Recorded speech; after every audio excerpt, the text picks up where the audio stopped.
मैं अब सबसे पहले केमिकल इक्विलिब्रियम के आगे का कंसेप्ट समझाता हूं। सबसे पहले, for such type of reversible reaction, here A moles of A reacting with B moles of B and it's giving you C moles of C and D moles of D. यह कोई reversible reaction है and this reversible reaction exists at some dynamic equilibrium condition. Some dynamic equilibrium condition is established at dynamic equilibrium condition. इस reaction की हम dynamic equilibrium condition पर equilibrium constant define करते हैं and that equilibrium constant is defined in this manner: active mass of C to the power C into active mass of D to the power D upon active mass of A to the power A into active mass of B to the power B. We define equilibrium constant in this manner. Now, as I told you, if it is a gas phase reaction, if it is a homogeneous gas phase reaction, for a gas phase reaction. Now, what do you mean by gas phase reaction? Gas phase reaction means in which at least one of the reactant or product must be in gas phase, जिसमें कम से कम एक reactant या एक product gas phase में हो. In that case, that would be termed as a gas phase reaction. यदि सारे ही reactant product gas phase में हो, in that case that would be called a homogeneous gas phase reaction. यदि वहां gas के साथ लिक्विड हो या गैस के साथ सॉलिड हो या गैस लिक्विड सॉलिड सभी हो, तो वह हेट्रोजेनस गैस फेज रिएक्शन कहलाता है. Now, for such gas phase reaction we always know that the active mass may be written either in terms of concentration or in terms of partial pressure. For any reactant and product, active mass may be called directly proportional to concentration or it may be called directly proportional to partial pressure. Now, if in this expression, if active mass are substituted in terms of concentration, यदि हमने इस expression में concentration के terms में active mass substitute करे, we'll write the equation like this: concentration of C to the power C into concentration of D to the power D upon concentration of A to the power A, concentration of B to the power B. If we write all the active masses in terms of concentration, in that case, this equilibrium constant would be denoted as Kc. We put an underscript C here. इस equilibrium constant K के आगे एक underscript C लिख दिया जाता. This underscript C simply means that while applying the definition, while applying the expression and the value of Kc, all the active masses must be substituted in terms of concentration. ये जो C लिखा हुआ है, इसका सिर्फ एक ही मतलब होता है कि इस डेफिनेशन को अप्लाई करते समय, Kc वैल्यू को एक्सप्रेस करते समय, सारे एक्टिव मासेस को कंसंट्रेशन के टर्म्स में लिखना होगा. इसी तरह से यदि हमने एक्टिव मासेस को पार्शियल प्रेशर के टर्म्स में लिखा, ये सभी गैसेस है, ए भी गैस है, B is also a gas, C is also a gas and D is also a gas. यदि हमने इन सभी ए, बी, सी और डी के लिए एक्टिव मासेस को पार्शियल प्रेशर के टर्म्स में लिखा, we'll write it like this: partial pressure of C to the power C, partial pressure of D to the power D upon partial pressure of A to the power A, partial pressure of B to the power B. If all the active masses are substituted in terms of partial pressure like this, in that case, this equilibrium constant K is kept with an underscript P, Kp, we write it Kp. This Kp denotes that all the active masses must be substituted in terms of partial pressure. यह Kp का मतलब होता है. अब देखिए, ये जो Kc है, यह भी इक्विलिब्रियम कांस्टेंट इसी रिएक्शन के लिए है. जो Kp है, यह भी इक्विलिब्रियम कांस्टेंट इसी रिएक्शन के लिए. Both are the equilibrium constant defined for the same reversible reaction at the same dynamic equilibrium condition. एक ही रिएक्शन के लिए उसी डायनामिक इक्विलिब्रियम कंडीशन पर Kc लिखते समय हमने इसी इक्विलिब्रियम कांस्टेंट की डेफिनेशन में कंसंट्रेशंस को सब्स्टिट्यूट करा है और Kp लिखते समय हमने पार्शियल प्रेशर्स को सब्स्टिट्यूट करा है. We know that concentrations are related to partial pressure or partial pressures are related to concentration. If they both are related, hence the value of Kc and Kp must also be related to each other. In that case, यह Kc और Kp की value में भी एक relationship अवश्य होना चाहिए, क्योंकि एक ही रिएक्शन के लिए और एक ही डायनामिक इक्विलिब्रियम कंडीशन के लिए. Let's write that Kp-Kc relationship. हम उसको डिराइव करते हैं. देखिए, for example, if we talk about A, for A I can always write this equation. Since A is a gas, partial pressure of A into total volume is equal to moles of A into RT. I can always write gas equation for this A. अब इधर से मैं लिख दूंगा partial pressure of A is equal to moles of A upon total volume into RT. मैं यह लिख दूंगा moles of A upon total volume. Moles of A upon total volume would be concentration of A. Partial pressure of A, concentration is moles upon volume, would be equal to concentration of A into RT. हम इस तरह से लिखेंगे. A का partial pressure और A का concentration, इसे हमने रिलेट कर दिया. A is a gas, it exists at dynamic equilibrium condition. Dynamic equilibrium condition पर सारे रिएक्टेंट और सारे प्रोडक्ट को एग्जिस्ट कर रहे हैं, उनमें A भी है. A के वहां पर Na मोल्स एग्जिस्ट करते हैं. टोटल वॉल्यूम वहां पर भी है. Moles of A upon total volume would be concentration of A. Concentration of A is related to partial pressure of A in this manner.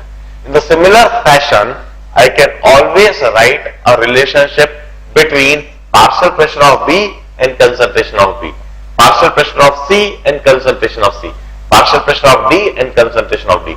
In this manner, partial pressure of B would be equal to concentration of B into RT. Partial pressure of C would be equal to concentration of C into RT. Partial pressure of D would be equal to concentration of D into RT. In this case, one can always relate partial pressures and concentrations. Now, after relating partial pressures and concentration, now what I do is, I substitute all this values of partial pressure into this Kp equation. मैं इन सभी partial pressure की values को इस Kp equation में substitute करता हूं in this manner. This Kp is equal to partial pressure of C to the power C. Partial pressure of C to the power C की जगह लिखूंगा concentration of C into RT to the power C.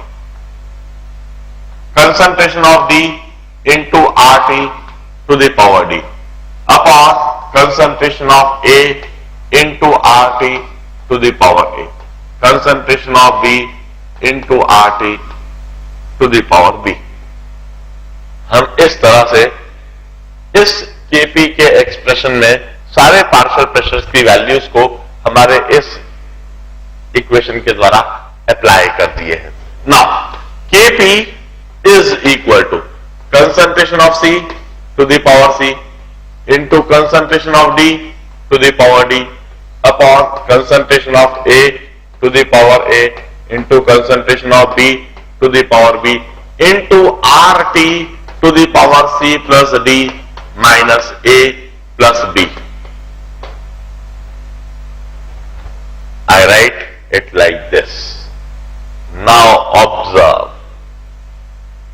We used to say C plus D minus A plus B.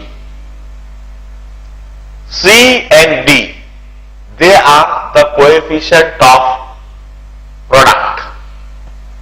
A and B, they are the coefficient of reactant. C plus D minus A plus B. This is denoted by delta N. This is denoted by delta N, and this is difference in the coefficients of reaction. This is difference in the coefficient. Stoichiometric coefficient. Stoichiometric coefficient भी कहते हैं हम इनको. And C to the power C into concentration of D to the power D upon concentration of A to the power A upon concentration of B to the power B. This is equilibrium constant Kc. Kp is equal to Kc into RT to the power delta N. I can always write this relationship between Kp and Kc. Now this relationship would be written if we have got homogeneous gas phase reaction. यदि हमारे पास इस तरह की homogeneous gas phase reaction होती तो definitely हम Kp और Kc को इस तरह से रिलेट कर देते. बट यदि यह रिएक्शन होमोजेनस नहीं होती, यदि यह रिएक्शन हेट्रोजेनस होती, हेट्रोजेनस रिएक्शन मतलब इसमें सारे गैस नहीं होते, गैस फेज के अलावा कोई और फिजिकल स्टेट भी होता, लेट अस से वहां पर सी लिक्विड फेज में. Now this had become a heterogeneous gas phase reaction. Heterogeneous इसलिए बोल रहा हूं because two physical states are existing there at dynamic equilibrium. Dynamic equilibrium पर दो physical state वहां पर exist कर रहे हैं. Liquid state भी exist कर रहा है और gaseous state भी exist कर रहा है. गैस फेज के साथ में लिक्विड फेज भी एग्जिस्ट कर रहा है. दैट्स व्हाई हम इसको हेट्रोजेनस गैस फेज रिएक्शन कहेंगे. अब हेट्रोजेनस गैस फेज इसलिए क्योंकि वहां पर गैस है. यदि वहां पर सी लिक्विड हो जाए, इन दैट केस हमारे इस पूरे एनालिसिस में कहां कहां क्या क्या फर्क आएगा. क्या इस इक्विलिब्रियम कांस्टेंट की डेफिनेशन में फर्क आएगा? हम कहेंगे इस इक्विलिब्रियम कांस्टेंट की डेफिनेशन में कोई फर्क नहीं आना. यह तो ऐसा ही रहेगा, active mass of C to power C to active mass of D to power D upon A to power A B to power B. Difference किस जगह पर आएगा? हेट्रोजेनस गैस फेज इक्विलिब्रियम में सी का जो एक्टिव मास लिखा जाएगा that would be constant and that would be equal to 1.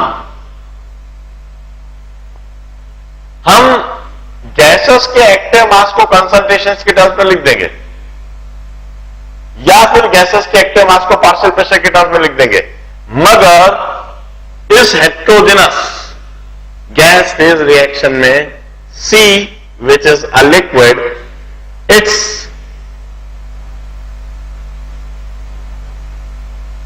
active mass would be written equal to 1. अब C जो कि एक लिक्विड है, C के लिए हम यह इक्वेशन नहीं लिखेंगे. This is a gas equation and it's written only for the gases. हम यह इक्वेशन नहीं लिखेंगे. और अब हम इस जगह पर भी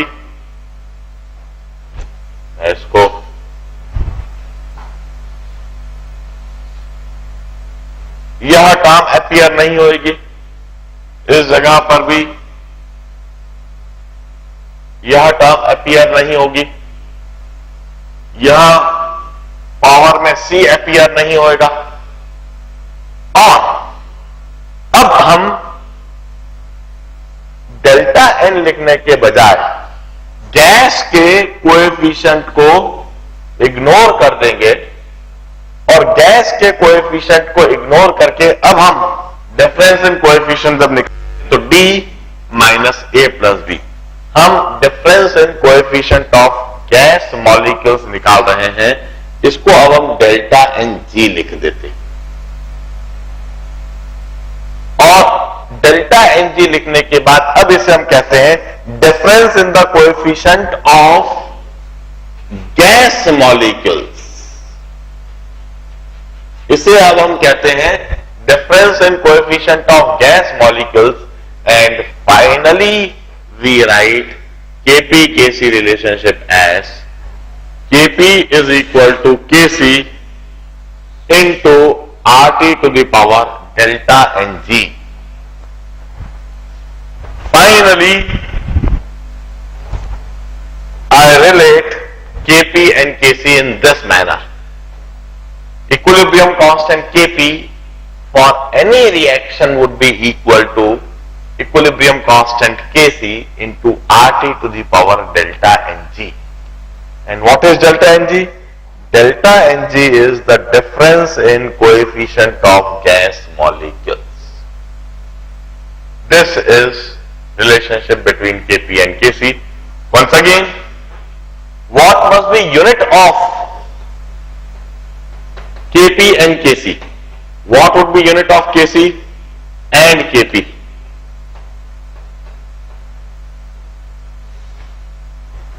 हम Kc की यूनिट लिखने के लिए इस जगह पर कॉन्सेंट्रेशन जब सब्स्टिट्यूट करेंगे तो हम इधर लिखेंगे moles per litre to the power C, यदि 1 है तो उसको इग्नोर कर देंगे, moles per litre to the power D upon moles per litre to the power A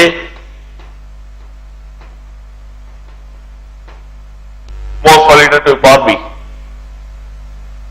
So this would be moles per liter to the power D minus A plus D. The unit of Kc would be always moles per liter to the power delta Ng or molarity to the power delta Ng. This would be the unit of Kc. Similarly, किसी भी reaction के लिए Kp की unit क्या होगी? Kp लिखते समय once again atmosphere to the power D upon atmosphere to the power A into atmosphere to the power B. I will write all the partial pressures in atmospheres, and finally this unit would be D minus A plus B like this. So the unit of Kp would be always atmosphere to the power delta Ng or torque to the power delta Ng. This would be the unit of Kp and Kc. This Kp and Kc, these terms are introduced only for a gas phase reaction. यदि कोई gas phase reaction होगी तभी आप equilibrium constant Kc term introduce करोगे, तभी आप equilibrium constant Kp term को introduce करोगे। यह Kc और Kp टर्म तभी इंट्रोड्यूस करी जाएगी और इनको इस तरह से डिफाइन करा जाएगा, इस तरह से रिलेट करा जाएगा, and this would be the unit of Kc